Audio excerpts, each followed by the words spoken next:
In 1909, my grandmother was born in 1902.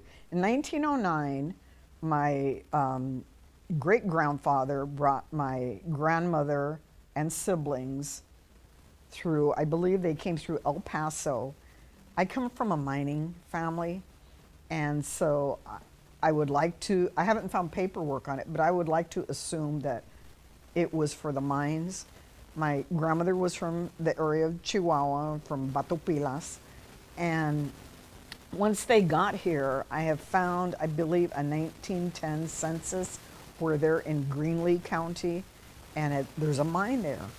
And by 1919, my grandmother has her first child, and my grandfather is a miner.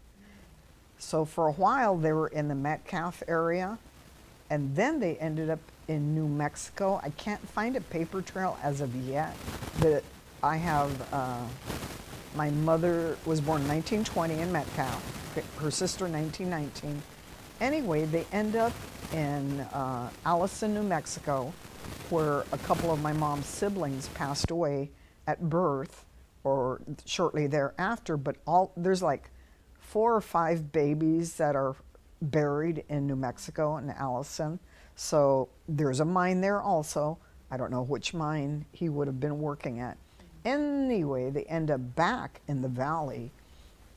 My grandfather and my grandmother returned, I'm assuming.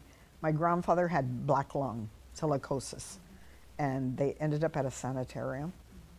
Anyway, he ended up passing away, so my grandmother was left with 2 kids, my uncle Bob and my mother, here in the valley.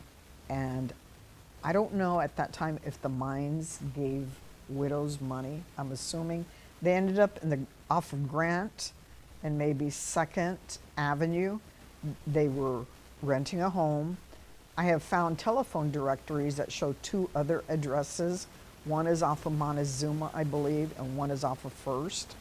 So they end up there, and then a house was built on Pima in the early 40s, 1941, 42, thereabouts, where our home was for the rest of our lives. Oh, wow. How long did your grandmother live in that home? From 1941, 42 to 1992. And then did she pass away? She passed away.